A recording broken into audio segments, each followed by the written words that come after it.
So hey guys, welcome back again in Edugrown class 10th YouTube channel पे। मैं हूं आशीष सिंह, आपका साइंस टीचर। आई होप आप सब लोग अच्छे और सेफ होंगे।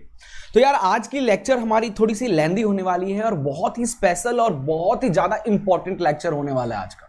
तो यार, आज हम लोग डिस्कस करने जा रहे हैं, जैसे कि आपको स्क्रीन पे दिख ही रहा होगा और ये हमने काफी दिन से लगा रखा है कि भाई आज की डेट में हम इस चीज पे बात करने वाले हैं। तो एनसीईआरटी में क्लास 10th की, ठीक है, क्लास 10th के एनसीईआरटी में जितने भी एक्टिविटीज है ना, उन सारी एक्टिविटीज को डिस्कस करने वाले हैं। अगर आपको एग्जाम देने जाना है ना, तो बिना एक्टिविटीज सारे प्रिपेयर किए आजकल के जो सीबीएसई बोर्ड का पेपर देने आप मत जाना, किसी काम का वो नहीं रहेगा। ठीक है, चलिए तो फिर स्टार्ट करते हैं। उत्कर्ष हाय सर, असिस्ट, सुजय, राजीव, जय श्री राम। बिल्कुल जय श्री राम भाई लोग, जल्दी जल्दी आ जाओ, सारे बच्चे जल्दी जल्दी आ जाइए, तब अपन क्लास स्टार्ट करते हैं। चलिए चलो भाई लोग, लड़ाई झगड़ा कर लिया अगर कमेंट में है क्या, तुम लोग मजे मार रहे हो, हमको समझ नहीं आ रहा तुम लोग कमेंट चल के आ रहा है। चलिए सुचते आ गई, हेलो हेलो, बिल्कुल हेलो। चलिए तो भाई 10 मिनट का ब्रेक हमारा ओवर हो रहा है, आ जाओ जल्दी जल्दी, जितने लोग हैं सब लोग आ जाइए। तो चलिए चैप्टर नंबर 3 की एक्टिविटीज स्टार्ट करने जा रहे हैं। ठीक है, एकदम जल्दी जल्दी करते हैं, 2 चैप्टर, उसके बाद फिर 10 मिनट का रेस्ट लेंगे, फिर पूरा बायो रगड़ने वाले हैं। ओ भाई, मेरा आवाज मुझे ही बंद हो रहा है। चलिए तो स्टार्ट करते हैं एक्टिविटी 3.1। दांत में पालक वालक तो नहीं लगा है? चलिए भाई, तो एक्टिविटी 3.1 कह रहा है कि आप आयरन, कॉपर, एल्युमिनियम, मैग्नीशियम, ठीक है, इनको लीजिए और इनका अपीयरेंस कैसा है जरा बताइए। तो आपको पता है कि जब हम लोग इन आयरन्स को कलेक्ट करेंगे अपने आसपास से, तो लेस शाइनी सरफेस होगा। क्यों सरफेस उसका लेस शाइनी होगा? क्योंकि उसके ऊपर कुछ ना कुछ ऑक्साइड्स की लेयर लग गई होंगी, जिसकी वजह से उसकी शाइनी मेटल पढ़े हैं ना हमने physical property, metal is a shiny होता है, मेटल का बहुत ज्यादा चमकता है, लस्ट्रस होता है। ठीक है, तो ये अब कह रहा है clean the surface of each sample by rubbing them to the sand paper. अब कह रहा है जितने भी मेटल्स आपने लिया है सबको सैंड पेपर से क्लीन कीजिए, रगड़िए उस पे, ठीक है, रब कीजिए। तो अब क्या देखने को मिलेगा? अब ये देखने को मिलेगा कि become more shiny, metal become more shiny. तो इससे क्या समझ में आया कि metal is a lustrous, all metal are in lustrous. जितने भी मेटल होते हैं वो चमकते हैं, वो लस्ट्रस होते हैं। ठीक है, चलिए एक्टिविटी 3.2 कह रहा है take a small piece of iron, copper, aluminium, magnesium ले लीजिए, छोटे छोटे टुकड़े सबके, कट कर लीजिए उनको शार्प नाइफ से। Try to cut this metal with sharp knife, sharp knife से उसको कट करने की कोशिश कीजिए इन सारे मेटल्स को। नोट योर ऑब्जर्वेशन, अपने ऑब्जर्वेशन को नोट करना है। तो भाई क्या समझ में आया कि ये बहुत हार्ड है, iron, copper, aluminium, magnesium hard है ना, ये चाकू से कटेंगे ही नहीं, नाइफ से कितने भी काटने की कोशिश करो, आयरन, कॉपर, एल्युमिनियम और मैग्नीशियम ये कटेंगे ही नहीं, क्योंकि metal is a hard, metal एक हार्ड सब्सटेंस होता है, एक्सेप्ट कुछ मेटल को छोड़ के, सोडियम, पोटेशियम, इनको। ठीक है, अब कह रहा है hold a piece of sodium metal ले लीजिए, ठीक है, पेयर ऑफ टोंग से पकड़िए, डायरेक्ट हाथ मत पकड़िएगा और टीचर के निगरानी में एक्सपेरिमेंट कीजिएगा। Put it on a watch glass पे रखिए and try to cut with a knife, से काटने की कोशिश कीजिए। क्या ऑब्जर्व होगा कि सोडियम कैन कट इजिली। ऐसा कैसे? अभी तो आप कह रहे थे मेटल कटता नहीं है, फिर यहां मेटल कट गया, तो ये एक्सेप्शन का केस है। ठीक है, ये एक्सेप्शन है कि सोडियम और पोटेशियम जो होता है ना, वो नाइफ से इजिली कट हो जाता है, इसीलिए इनको हम लोग कैरोसिन में डिप करके रखते हैं, क्योंकि ऑक्सीजन में आते ही, वाटर से मिलते ही वो फट जाता है। ठीक है, चलिए एक्टिविटी 3.3 आपको ये समझाना चाह रहा है कि आयरन, जिंक, लीड और कॉपर ले लीजिए, place any one metal on a block of iron के ऊपर रखिए किसी भी मेटल को, स्ट्राइक कीजिए 4 to 5 टाइम्स हैमर से मारिए उसको ऊपर। ठीक है, व्हाट डू यू ऑब्जर्व? क्या ऑब्जर्व होगा? हमको ये देखने को मिलेगा थोड़ी देर बाद कि मेटल जो है ना बीटन इनटू थिन शीट। सारे मेटल्स को आयरन के टुकड़े पर रखिए और बीट कीजिए, तो सारे मेटल्स क्या होंगे, पहले के मुकाबले उनकी साइज थोड़ी बड़ी हो जाएगी। तो क्या हुआ, मेटल को बीट करने से इस प्रॉपर्टी को क्या कहते हैं? इसको मेलेबिलिटी कहते हैं। ये भी मेटल की एक फिजिकल प्रॉपर्टी है कि मेटल आर मेलेबल, जब उस पर हम फोर्स लगाते हैं तो they can change into thin sheet.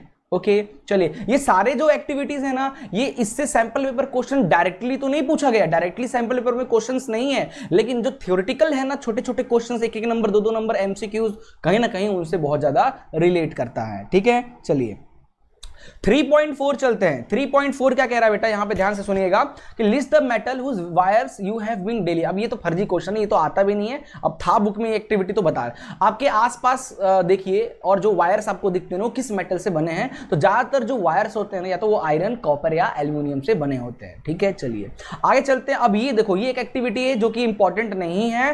कह रहा है कि एल्यूमिनियम और कॉपर वायर ले लीजिए और उसके एंड पे ना वैक्स की हेल्प से एक छोटा सा पिन को चिपका दीजिए वैक्स की हेल्प से, और थोड़ी दूर पे उसको हीट कीजिए। तो क्या होगा, तो आपको पता है metal is a good conductor of heat, तो हीट ट्रेवल होगा, हीट इस तरीके से जाएगा और फिर वैक्स मेल्ट होगा और पिन हमारा नीचे की तरफ गिर जाएगा। What do you observe after, कुछ देर बाद क्या ऑब्जर्व होगा कि इट मेल्ट, वैक्स मेल्ट हो जाएगा और पिन क्या होगा, गिर जाएगा। It means metal is a good conductor of heat है। Note your observation, does the metal wire, क्या मेटल वायर मेल्ट होगा, तो नहीं भाई मेटल वायर मेल्ट नहीं होगा।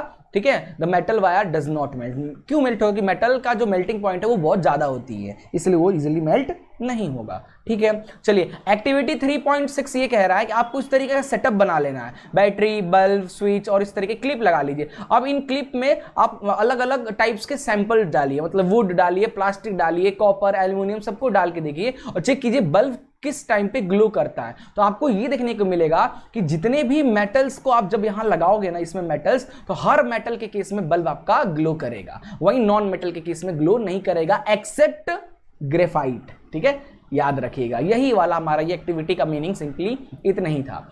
एक्टिविटी 3.7 पे चलते हैं बेटा। कह रहा है कि collect the sample of carbon, coal और ग्रेफाइट के सैंपल कलेक्ट कीजिए, है ना। कार्बन जैसे कोल या ग्रेफाइट ले लीजिए, सल्फर और आयोडीन को ले लीजिए और इन एक्टिव यहां पे रखिए। और उसका सरफेस कैसा है, हार्डनेस कैसा है, मेलेबिलिटी कैसा है, डक्टिलिटी कैसा है, इलेक्ट्रिसिटी कंडक्ट कैसा है, सोनोरिटी मतलब साउंड कैसा है लिखिए। तो भाई ग्रेफाइट नॉन मेटल है, सबको पता है। सरफेस कैसा है, चमकता है, लश्चरस होता है। एक यही इकलौता जनरली सारे नॉन मेटल चमकते तो नहीं, कुछ को तो लश्चरस हमारा ग्रेफाइट है, चमकता है। हार्डनेस की बात करें तो नहीं, ग्रेफाइट जो पेंसिल में डला होता है सॉफ्ट होता है। क्या ये मेलेबल होता है, खींचेंगे तो पीटेंगे तो थिन सीट में बदल जाएगा, नहीं, चूर चूर हो जाएगा। ब्रिटल होता है, बिल्कुल नो। डक्टिलिटी है, खींचने पे वायर बन जाएगा, नहीं बनेगा। ठीक है, इलेक्ट्रिसिटी बिल्कुल गुड कंडक्टर ऑफ इलेक्ट्रिसिटी है। सोनोरिटी है, क्या साउंड आएगा क्या गिरने पे, टिन टिन वाला नहीं आएगा। ठीक है, तो वैसे ही ये सारे लिखा हुआ और उनके यहाँ पे आंसर्स लिखे हुए हैं। तो ये क्वेश्चन एक बार एमसीक्यू क्वेश्चंस में, है ना, एक बार सैंपल पेपर में एमसीक्यू में ये चीज पूछा गया था, राइट ऐसा टिक ट्विक करके पूछा था और उससे रिलेटेड पूछा था, ABCD टिक कीजिए, है ना। तो सैंपल पेपर में एक बार इस तरीके के क्वेश्चन पूछा गया है। ठीक है, चलिए आगे चलते हैं बेटा। नेक्स्ट है हमारा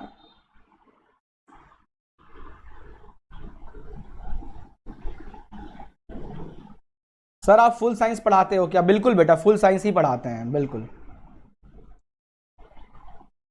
चलिए 3.8 पे चलते हैं बेटा। 3.8 क्या कह रहा है कि मैग्नीशियम रिबन को लीजिए और एंड सम सल्फर पाउडर लीजिए, बर्न मैग्नीशियम रिबन को बर्न कीजिए, collect the ashes from the उससे जो एसेस निकलेगा ना, काहे का निकलेगा आपको पता है कि मैग्नीशियम ऑक्सीजन से रिएक्ट करेगा तो मैग्नीशियम ऑक्साइड बनेगा, पता है। और कह रहा है सल्फर लीजिए। अब देखो मैग्नीशियम इज अ मेटल बेटा, ध्यान देना, और सल्फर क्या है हमारा, नॉन मेटल है सल्फर। अब इसको भी ऑक्सीजन से रिएक्ट करेंगे तो सल्फर डाइऑक्साइड बनेगा। अब कह रहा है test the resultant solution with both red and litmus paper. अब उसमें थोड़ा सा पानी वाटर मिक्स कर दीजिए दोनों में और लिटमस पेपर की हेल्प से जरा टेस्टिंग कीजिए, तो क्या देखने को मिलेगा। कह रहा है कि is the product formed on burning of magnesium acidic, जो मैग्नीशियम ऑक्साइड है क्या ये एसिडिक है या बेसिक है, जल्दी बताइए। मैग्नीशियम ऑक्साइड, मेटल का ऑक्साइड कैसा होता है, बेसिक नेचर का होता है। ये क्या करेगा, ये क्या करेगा, ब्लू रेड लिटमस को ब्लू में कन्वर्ट कर देगा।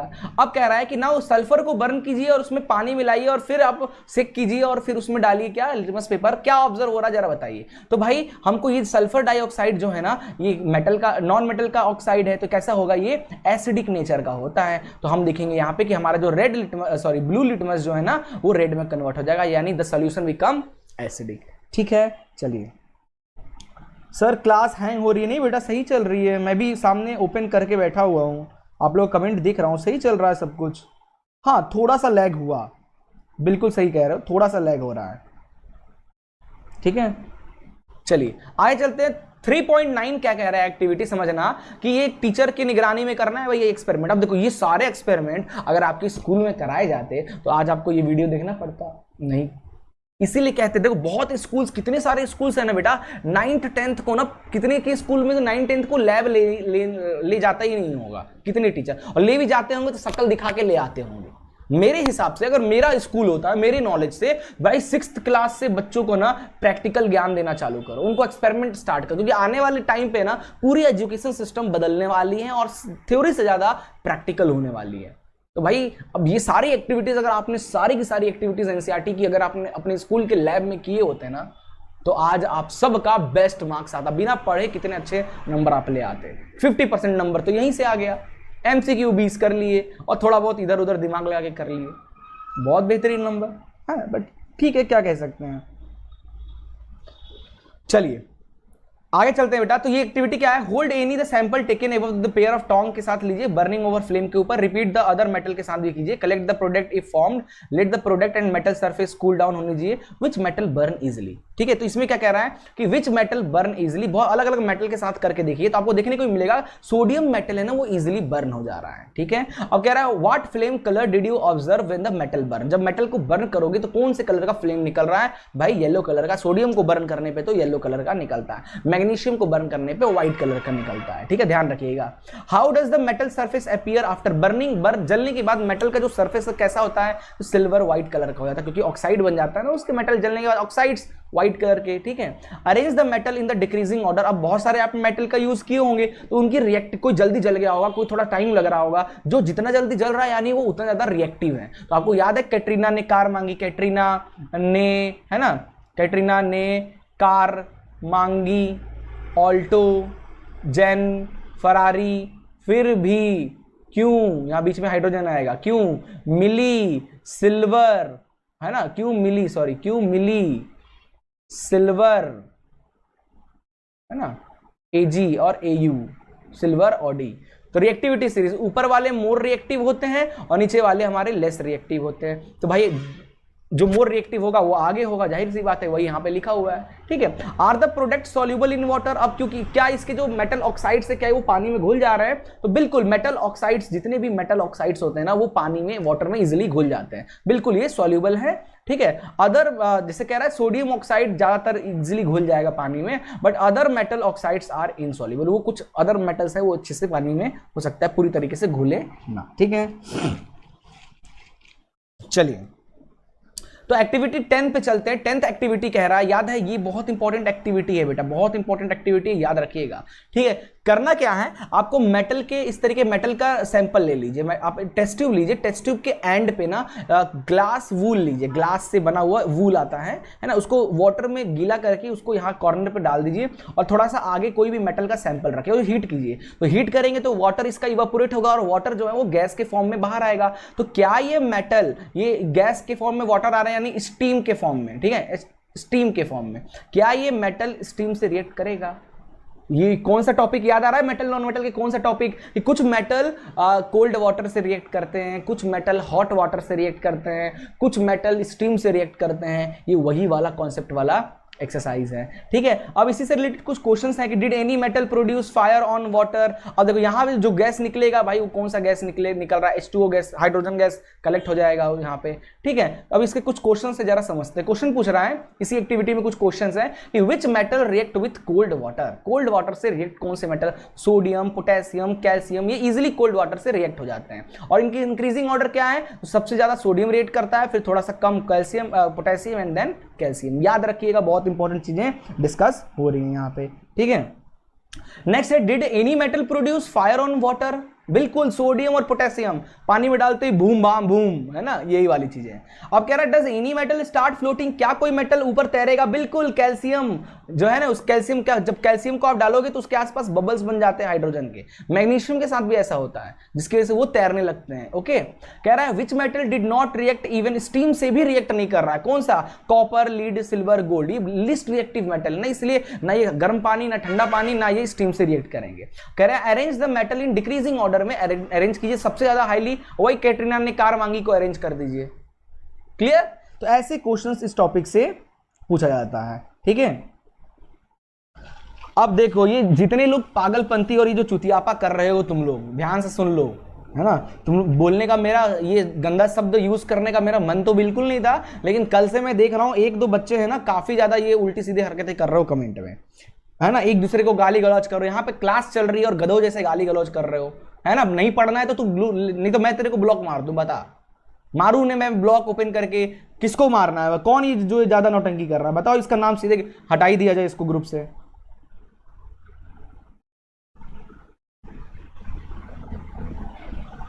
ठीक है, फालतू में मेरे मुंह से गाली गलौज, बेटा मैं इतना शरीफ नहीं हूं, ठीक है। जैसे आप लोग को कोई टेंशन नहीं है ना कि भाई कौन सर मेरे नंबर देते हैं या सर कॉपी चेक कर रहे हैं मेरी, जो सर को कोई लेना था, सर का क्या ही लेना देना, जो मना है बोल दिए, किसी भी मजे ले रहे हो तो सालों मैं भी बोल सकता हूं, समझा। मुझे भी तुम लोग से कोई लेना देना नहीं है, गधे उल्टी सीधे हरकतें कर रहे हो। कोई लड़की आ गई चालू हो गए उल्टे सीधे कमेंट करना, पढ़ना लिखना है नहीं, बकचोदी करना है तुम लोग को यहाँ बस। कैसे इंसान हो यार तुम लोग। टीचर इतना मेहनत कर रहा है, पढ़ने वाले बच्चे पढ़ रहे हैं और दो चार स्पैम वाली चीजें चालू हरकतें कर रहे हो यहाँ पे, बेवकूफ सब। चलिए आगे चलते हैं। प्रियांशु राणा है सर, उड़ा दो इसको, पूरा मूड अपसेट कर देता है।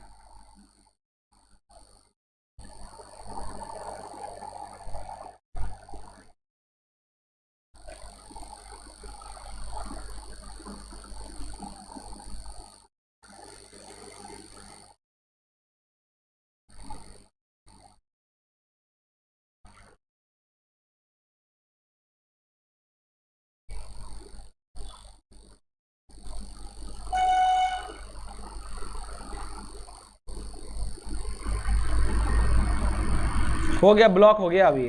अब ये नहीं दिखेगा आप लोगों को, बेवकूफ कहीं का, उल्टी सीधे हरकतें। हाँ लगे हैं, क्लास चल रही और उल्टी सीधे लगे हो। एक लड़की कमेंट नहीं आ गया कि पागलपना चालू कर देते हो।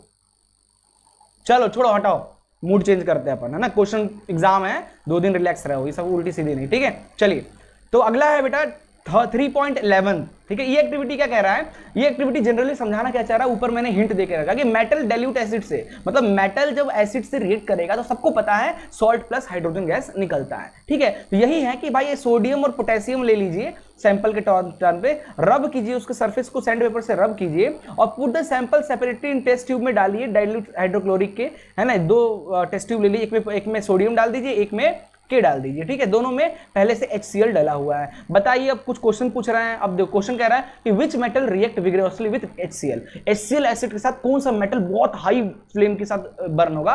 तो भाई मैग्नीशियम। अच्छा मैग्नीशियम कहां था भाई, इसमें कहां था क्या मैग्नीशियम, कुछ बात ही नहीं हो रही है यहाँ पे। ओके, ऑल मेटल कह रहा है, ऑल मेटल के सैंपल लीजिए, बिल्कुल ठीक है। तो मैग्नीशियम सबसे ज्यादा फास्टेड होगा, हाइड्रोजन बबल्स बहुत ज्यादा क्वांटिटी में फॉर्म होंगे। कह रहा है with which metal did you record the highest temperature. तो भाई ये सब एक्सपेरिमेंट करके देखोगे तब तो पता चलेगा, और नहीं एक्सपेरिमेंट किए हो तो वीडियो देख ही लो, यही समझ के चले जाना। क्वेश्चन आएगा तो एटलीस्ट लिख तो पाओगे कि कौन सा मेटल सबसे ज्यादा हाई टेम्परेचर से बर्न होता है। तो मैग्नीशियम बेटा लगभग 1500 डिग्री सेल्सियस के आसपास हीट प्रोड्यूस होता है जब मैग्नीशियम बर्न होता है, तो बहुत ज्यादा है भाई। जो वेल्डिंग करते हैं ना, लोहे को वेल्डिंग करते हैं तो वहां 3000 डिग्री सेल्सियस पे एक लोहा दूसरे लोहे से वेल्ड हो जाता है, तो 1500 तो मैग्नीशियम ही प्रोड्यूस कर रहा है।